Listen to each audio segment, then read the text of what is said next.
Welcome to the Fearless Happiness Podcast, where we showcase phenomenal individuals who have overcome serious traumas, life obstacles, and challenges to find their own path to fearless happiness. Listen as Max Njist invites guests from all around the world to share their experiences and spread strength, hope, and faith. This is the Fearless Happiness Podcast, and this is Max Njist.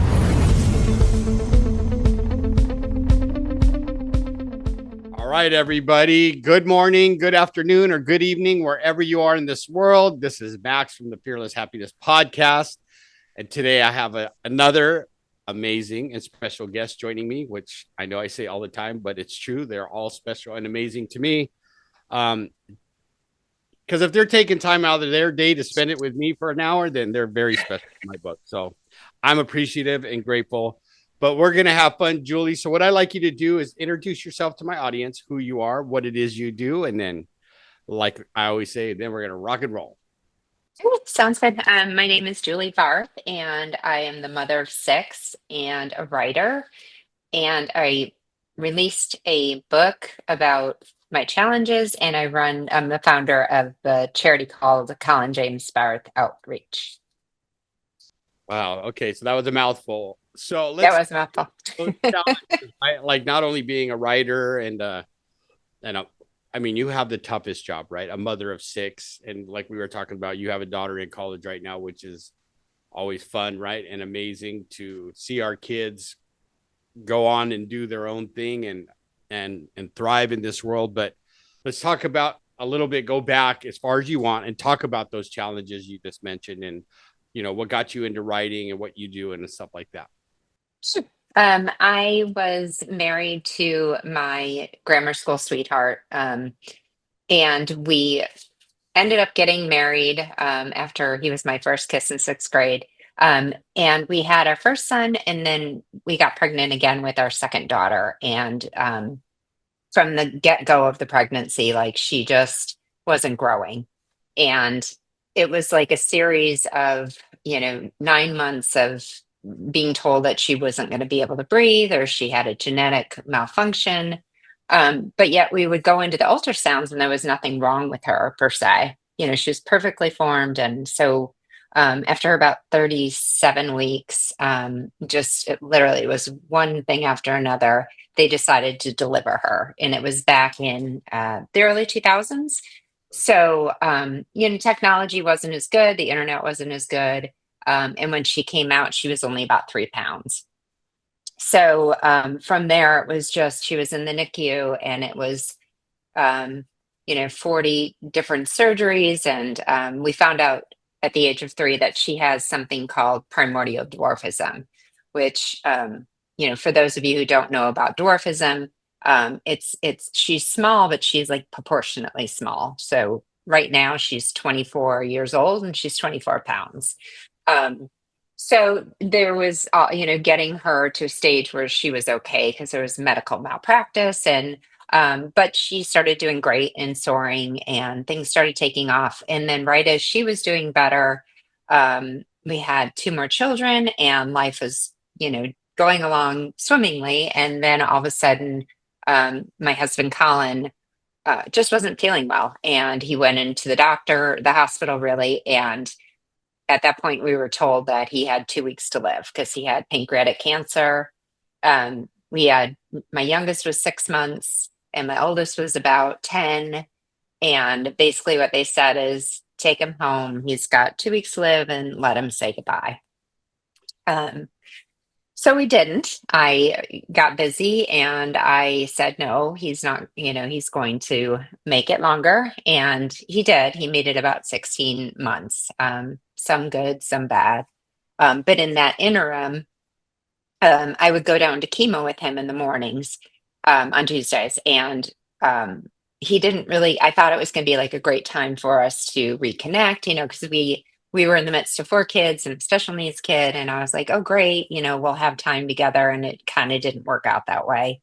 So I was there, I was coming off the throes of, 40 plus surgeries with Tatym and all of the craziness that went on with her. So I started writing her book on my BlackBerry. I had a little BlackBerry and I was texting it.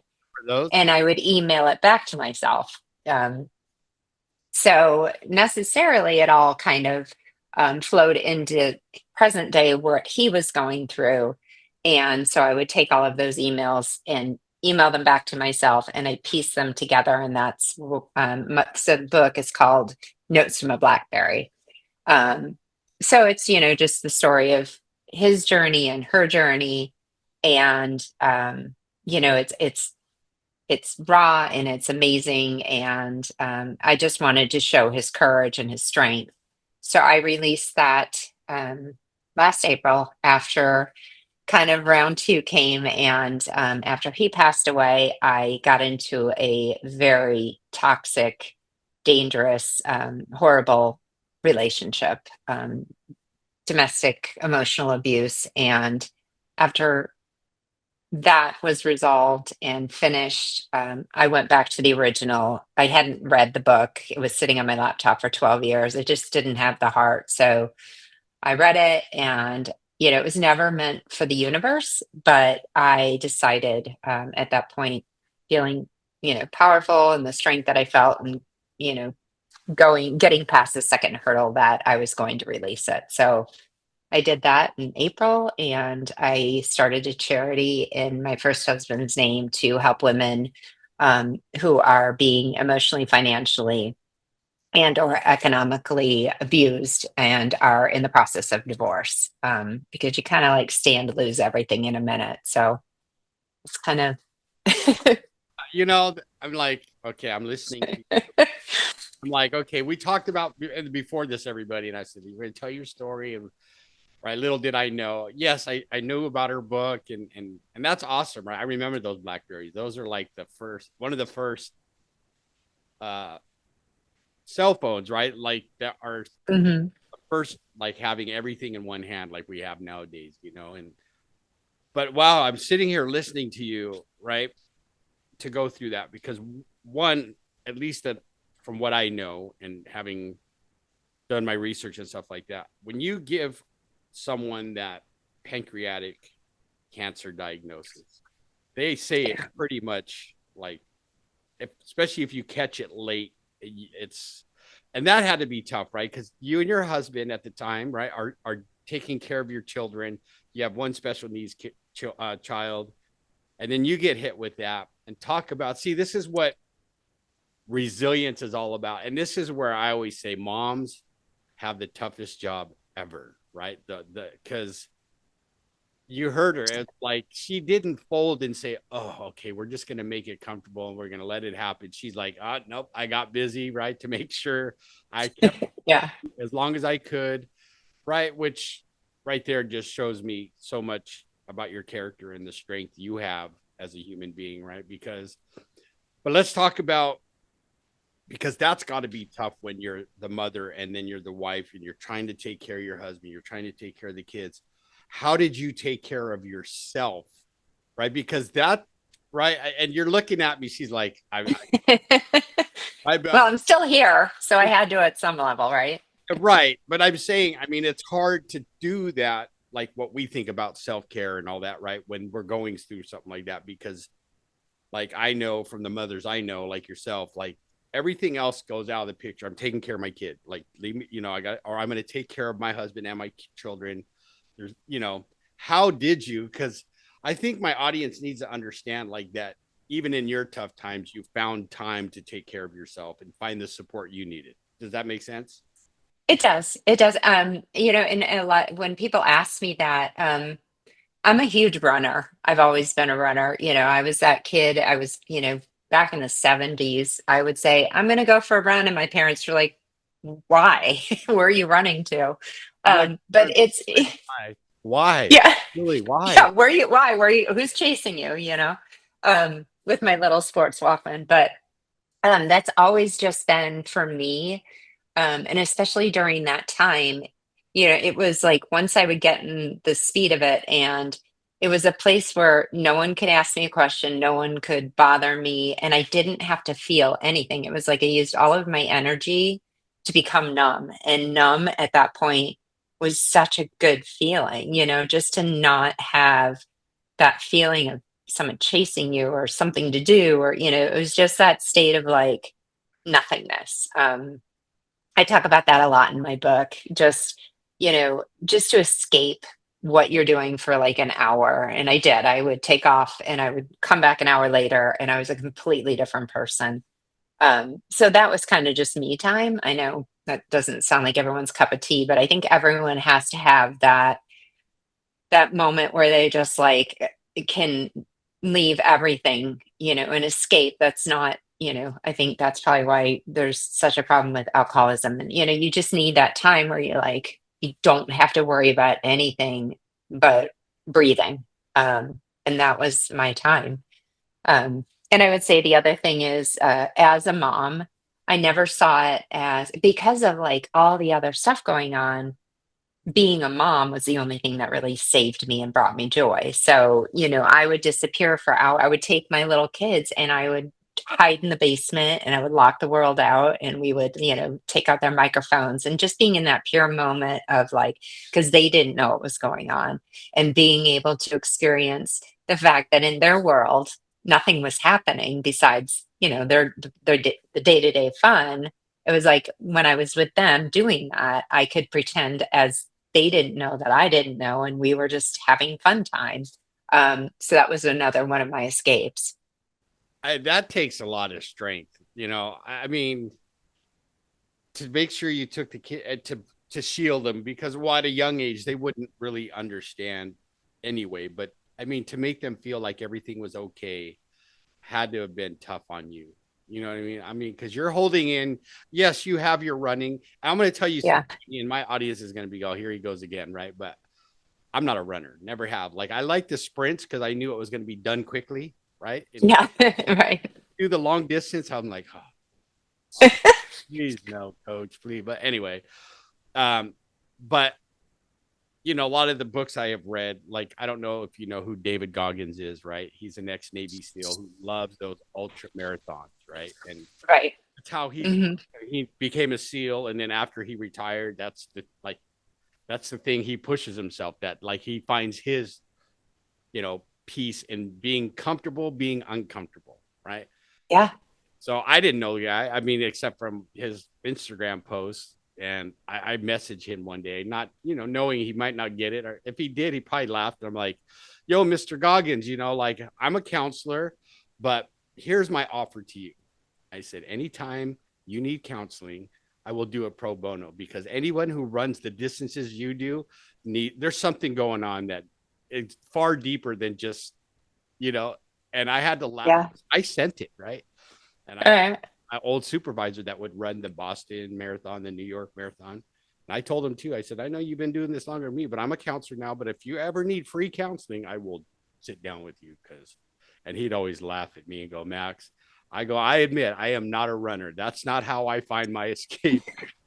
Right. But I think you either are or you're not, because I have children, and I've always tried to like gear them toward that, because that's such an outlet, whether it's running or working out or, just challenging yourself and getting to that, like I said, that state of like focus on nothing but challenging whatever it is, your goal. And it's like a daily goal that you can achieve, and you put all your heart into it. And it's, no. And I think we need more people like you that would present that to our kids as a goal, right? Because, us growing up in the 80s, and right, they made partying look like it was the thing to do.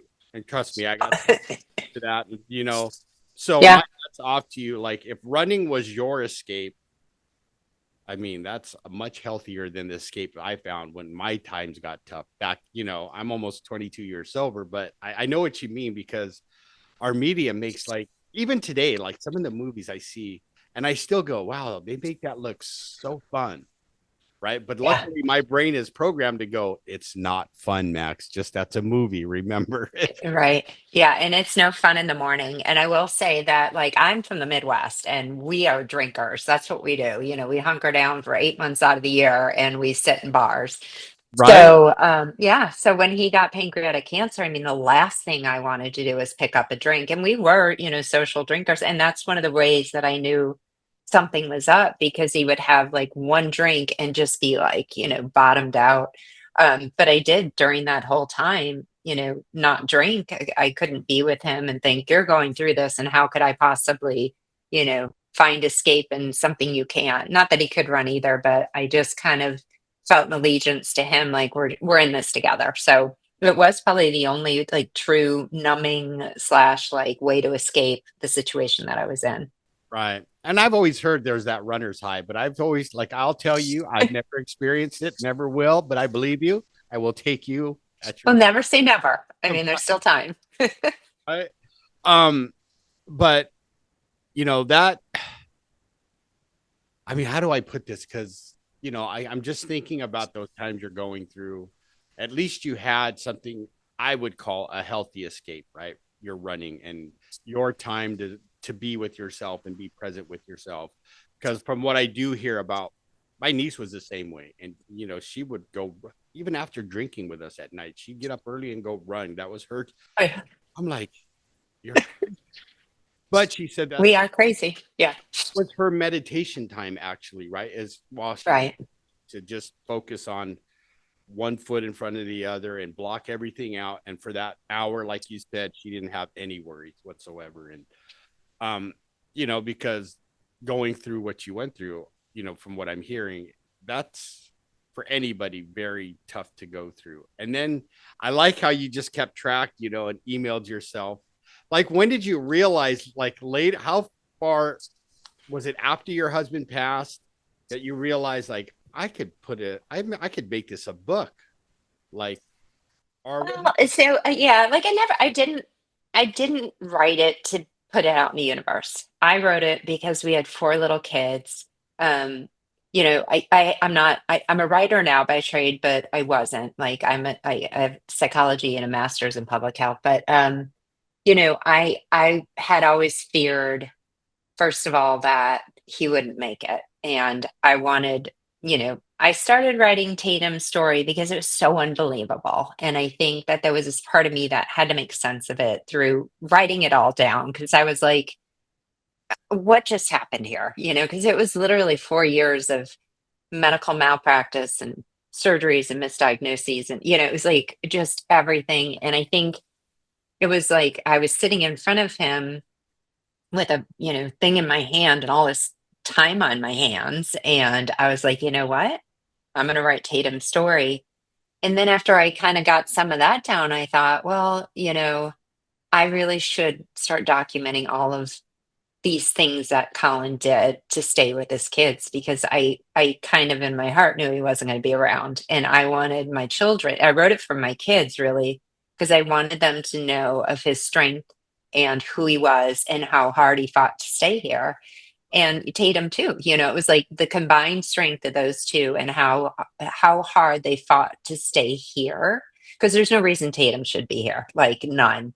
And not a spoiler alert, but after Colin passed away, I'm coming out with my second book. Tatum ended up, the one who has special needs, ended up getting cancer, a rare form of cancer that had nothing to do with the original dwarfism. So, it's like she is either the luckiest of the unluckies or the most unlucky of the luckiest. Can't figure out. But I think it was just really, I felt like it needed to be documented. And I'm so happy I did, because when I 12 years later, I unpacked it and I was like, I would have forgotten so much of that stuff happened. And when you read it, it's just like, it's incredulous, the incredulous nature of what they both went through. You talk about running and how hard that is, but the marathon that those two were on and all the things they overcame is just, it's something that's why I put it out into the world, because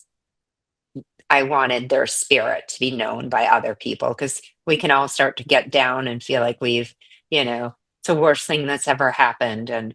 But when you sit back and you realize it, there's always somebody worse off than you. Always. You don't know what other people, are dealing with, but nobody gets out of this life without hardship. And when you recognize that, know everybody's got their stuff, you stop feeling a little less unfortunate about your own situation.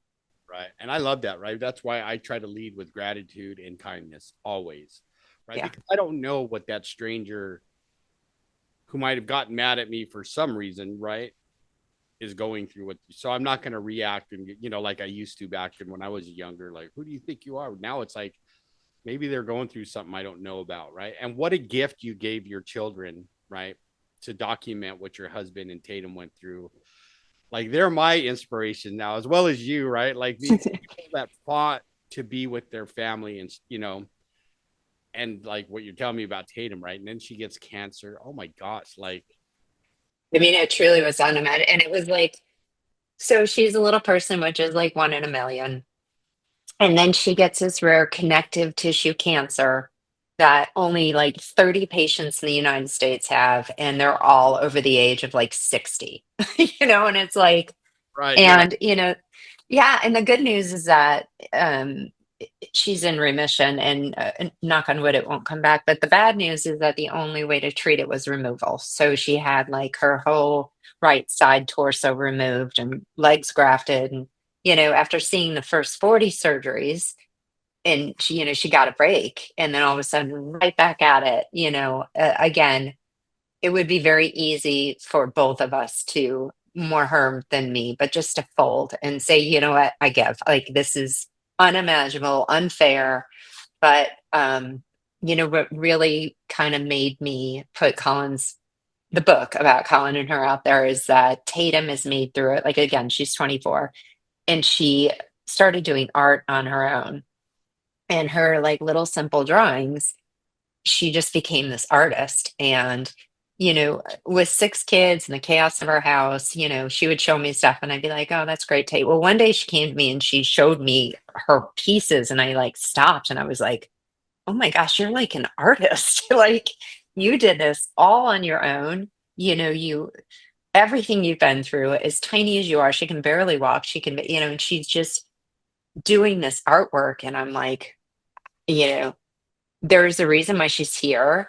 And I believe in the universe, and the universe telling you things. And I saw it, and I was like, this is supposed to be for a higher purpose. And that's when I was like, I'm, releasing this book. Her art is online. Her art is going to fund our charity. And, you know, just, it was just like I said, it was an aha moment where I was like, something bigger is supposed to come from all of this, what looks like a horrible, because a lot of people feel sorry for me.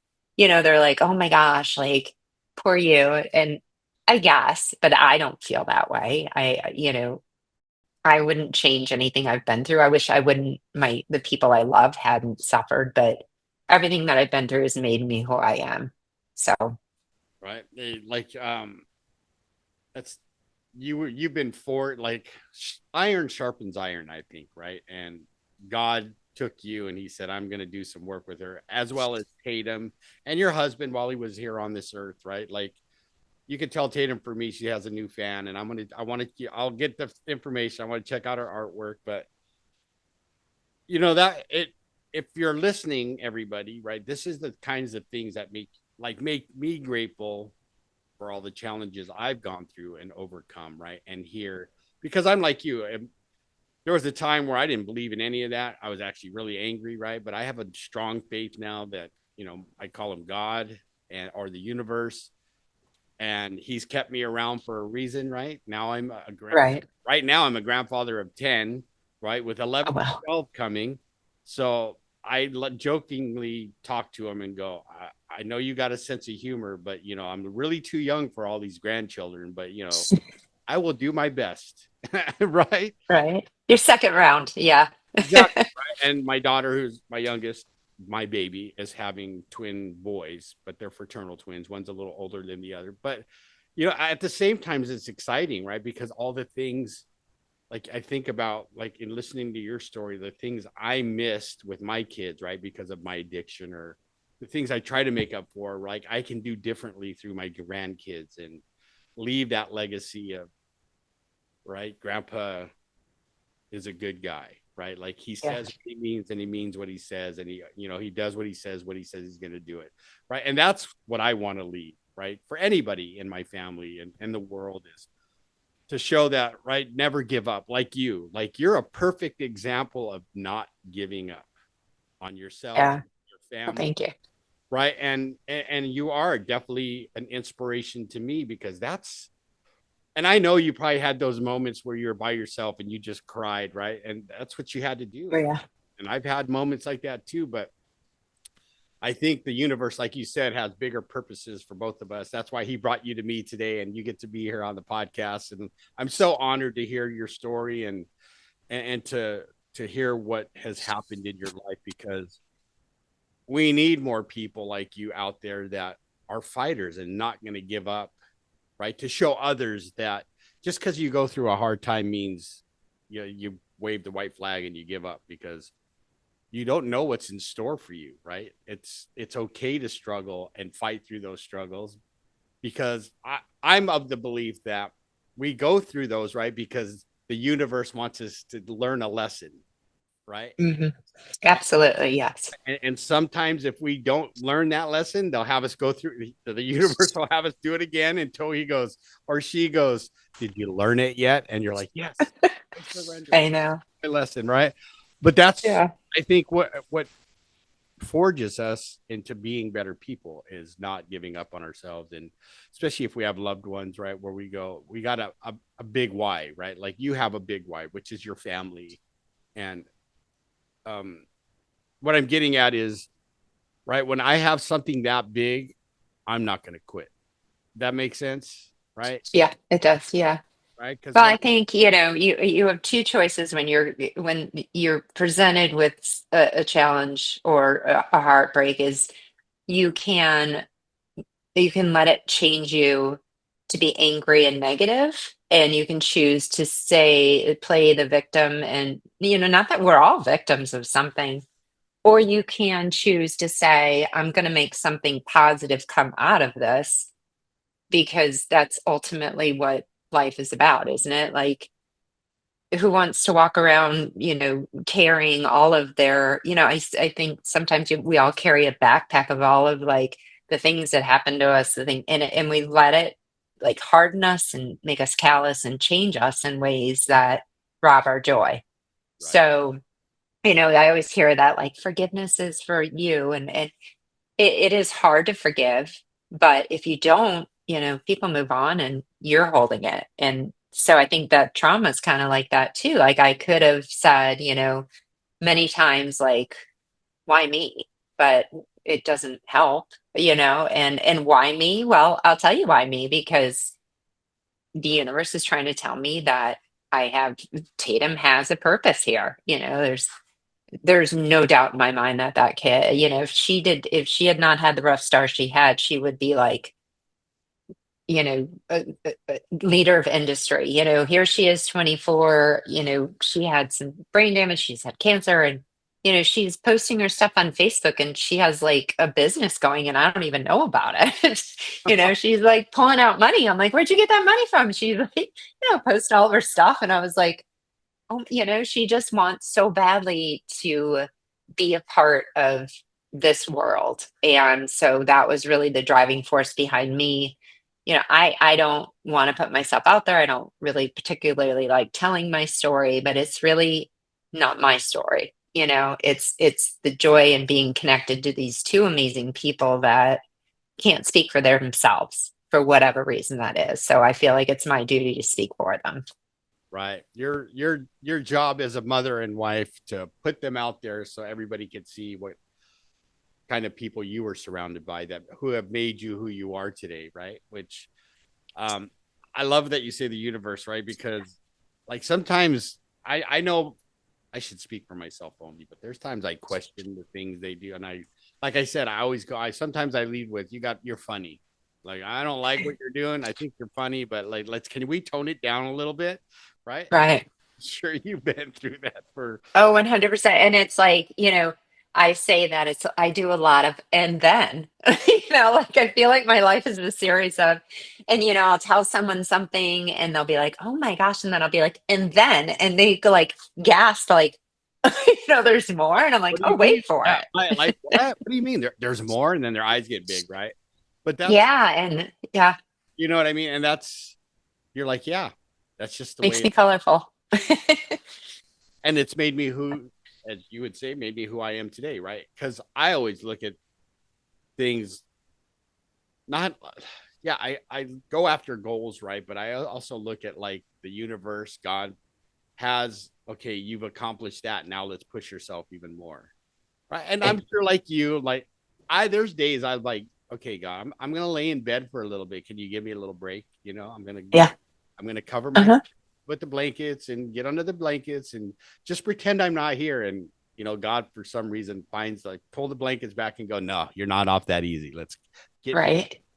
and you know what I mean? Like if I didn't uh face the challenges head on that I have faced, I wouldn't be sitting here with you and having this conversation, right?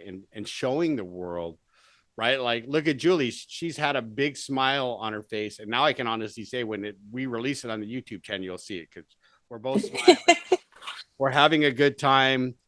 But there's one thing that you said that I that stuck out that, is to the effect is like there was something bigger than you that drew you to do that, right? Like, and it was your, and I would love to have Tatym on the podcast one day and share her story and see her art so she can show the world, right? Oh yeah, she would love it. Yeah. I mean, we'll talk about that after if that's okay with her and you. Yeah, sure. But now I lost my train of thought, but like hearing you share your story, there's so many probably moments that you could look at it in your life where you want, say after your husband passed and then she got can't, like you just want to say, I quit, like someone else take over, right? But that's the kind of inspiration that I draw from you is because you got stronger. You may not have recognized it, but look where you're at today and look what you're doing with your family and yourself. And now you have a book for the world to see what kind of person you are. And I mean that in a good sense, right? Like, yes, I went through the struggles because you never know what someone's going through. That's why when funny story, like early in recovery, like I used to, like when I finally realized drugs and alcohol were not my thing, I had to stop. Anger became my drug of choice, right? And then people cut me off on the freeway. I'd chase them all the way home. And right, funny story, like I say this, remind my audience, yes, I chased this dude and he pulled into his parking, his driveway, and I parked behind him, like facing, like a T. And I watched this guy get out of his car, Julie. And it was like when he got out and blocked the sun, I said, I got to change because I'm going to die today. If I don't. I kept looking, I'm looking out the window and I'm going, oh my Lord, this guy's huge. I said, sorry, wrong person, sir, wrong house. Oops. I told my sponsor and he's like, yeah, but that's a whole other podcast. But like, idiot was my nickname for a while, right? And I go, yes, I'm going to do what you say. Whatever you suggest, I'll do it. But I think moments like that and what you've gone through are the ones that shape us, right? Because we come to that crossroads. We could go left or right? And we know that maybe left is the wrong way to go. And I've made that choice many times. But I hear Julie, right? Oh, I have too. I mean, don't get me wrong. Like I've taken the wrong turn myself. Right. But I think the wrong turn is what you have to take, to find out what the right turn is. So exactly. And that's what I was going to get at it, right? Is like knowing that like yourself making those mistakes, you learn from them. And that's the whole purpose I want the audience to understand is like she learned from those lessons, right? And she made the correction and pivoted and and here she is today to talk about her family and her, her husband and her daughter who are amazing people, right? Probably looking, her husband looking down on us and going, thumbs up, share that story. I love, because that's tough, right? Like we lost our granddaughter 5 years ago now at 3 months and a day old. And you go through something like that. And that's when I question, but I didn't do it for long. But you go like, okay, this isn't, like why? Yeah, it seemed senseless at the time. And if you can't make sense of it, it will drown you. Exactly. But thank God I had people like you in my life or mentors that said, there's something you're supposed to learn from this and then teach other people about it, right? Because one day someone's going to come to you and how did you do that? Right. And I'm the grandpa. Yeah, I was there in the emergency room. And so when you're talking about your husband and your daughter, and I'm like, man, like those are traumatic events in our lives that, right? Yeah. We wouldn't wish on our worst enemy, but No. And you can be there like instantly. All I have to do is think about it. I'm in that room. I hear all the sounds. I hear, everything. yep. Yeah. So moving forward, I want to ask you some questions that I love to ask, right? And it goes Mhm. start with the title of my podcast, which is the same of my book, right? Fearless, right? Because I know the audience is going, I want to hear what she says, what her definition of fearless is, right? Going through what she's already over here grinning. So No, I'm thinking. knowing that I put fearless is, what does that mean to you, Julie? And how does that show up in your life? Like, what does that look like for you today, going through what you've been through? I think being fearless is being true to yourself. We all have those parts of ourselves that we don't like, that we want to ignore, that we want to push down, that we are embarrassed to show to others. And we hide, but I think we spend a whole lot of time hiding. And once I think fearlessness is about like, opening that book and letting everybody see you in your nakedness, whatever that is, and saying, go ahead, judge all you want. I am who I am. I'm proud of who I am. I'm okay with who I am. And I know I'm a good person. So I don't need to hide those parts of me I don't like anymore. I don't need to cover them up. I don't need to find ways to push them away. I'm going to be me, whether people like it or not, and be okay with it. And I think that's something that was probably the theme of my life is worrying so much about what other people think or how I appear to others, or and being the age that I am, been going through whatever I went through, that freedom and fearlessness of saying it's okay if you don't like me. I'm okay with that because I like me and I know what's in my heart and I know I'm a good person and I know what my thoughts are and I'm okay with them. So that's what fearless means to me, and it's a hard thing to do. Right. Well, and it's hard in our society, right? Where everybody's judging you by the way you look, the things you have, right? The cars, whatever. Even your expression, the way that you deal with things, the way that you approach people, you know, That's that I why, wear flip-flops instead of heels. I don't, like everything means something to somebody, but really the only person you have to worry about is what it means to you. And at the end of the day, if I can look in the mirror and I know that I've tried my hardest for the day, I've treated people with respect, and I've always sought to make other people and myself happy, then it doesn't matter what other people think of me because they did you, don't know me. So, did you hear that, everybody? I say that all the time. I said, I know I've arrived, right? When I can look in the mirror and smile at the man that's looking back at me. Because for a long time I couldn't, right? And that's all that counts, right? If you know you've done your best to be helpful to others during the day, you've not hurt anybody, you know what I mean, and put a smile yeah, on your face, that's a pretty good. I think it's a it's pretty a good. good day. Yeah, it's not easy. I mean, we all, have a bad day and yell at some customer service person, and that turns their day, and they turn the next person's day. And, it's like, it's just about, trying every day to wake up and be the best version of yourself, regardless of whether you slip or you don't. The intent is to be the best person you can be. Absolutely, right? Because especially if we have little ones like you and I, well, in my case now, even littler ones, grandchildren, right? Because they're always the people you think are not looking are the ones that are looking, right? Oh, yeah. And especially kids and grandkids, right? And I'm like, ooh, I have to be very careful, but I get what you're saying and I love it. So that will lead me into my next question, right? Happiness. As you can see, I put a Y in it. What does happiness mean to you today? And how does that show up in your life on a daily basis?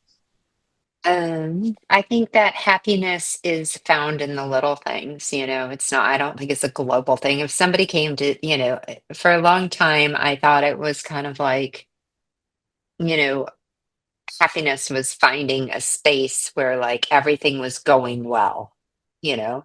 But I think happiness is being in a state where things aren't going well and you're still happy in the moment, because there's no such thing as like perpetual happiness. I think we all have this like, you know, vision of like once we get someplace or once we've achieved something or once we've retired or we, whatever it is we think we need to attain to be happy, like you hold yourself back and you don't just, I think happiness is like literally in, watching, I'm in a volleyball tournament with my daughter, watching her serve and make like one play.